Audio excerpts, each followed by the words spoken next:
প্রিয় যুবক ভাই ও বোনেরা, আজ তোমাদের সামনে দাঁড়িয়ে একটি কথা বলতে চাই। আমরা সবাই একদিন চলে যাব। এই দুনিয়া চিরস্থায়ী না, এটা শুধু একটা পরীক্ষা। আজ তুমি যুবক, শক্তি আছে, সময় আছে, কিন্তু বিশ্বাস করো, এই সময়টা খুব দ্রুত শেষ হয়ে যাবে। একটা প্রশ্ন করি যুবক ভাই তোমাকে, আমরা কি কখনো ভেবেছি যদি আজ রাতে আমাদের মৃত্যু এসে যায়, আমরা কি আল্লাহর সামনে দাঁড়ানোর মতো প্রস্তুতি নিয়েছি?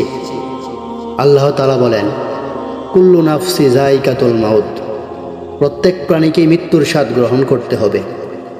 তুমি নামাজ বাদ দিচ্ছ, কোরআন পড়া ছেড়ে দিচ্ছ, গুনাহকে হালকা মনে করছো, কিন্তু কবরের অন্ধকার কি হালকা হবে? ভাই, এই দুনিয়ার মজা, বন্ধুদের সাথে হাসাহাসি, মোবাইল, ফেসবুক সবই একদিন শেষ হয়ে যাবে, কিন্তু কবর, সেটা শুরু হবে একা, সম্পূর্ণ তোমার দ্বারা একা শুরু হবে। সেদিন কেউ থাকবে না, না বন্ধু, না পরিবার, শুধু থাকবে তোমার আমল।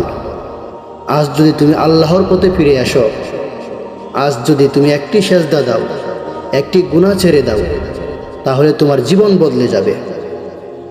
রাসূল পাক সাল্লাল্লাহু আলাইহি ওয়াসাল্লাম বলেছেন, যুবকদের মধ্যে সেই ব্যক্তি সবচেয়ে বেশি প্রিয় যে তার যৌবনকে আল্লাহর ইবাদতে ব্যয় করেন।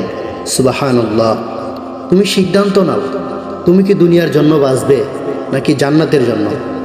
আসো, আজ থেকে আমরা বদলে যাই, নামাজ ঠিক করি, গুনাহ ছেড়ে দেই, আল্লাহ তাআলার দিকে ফিরে যাই, কারণ হয়তো আজই আমাদের শেষ সুযোগ।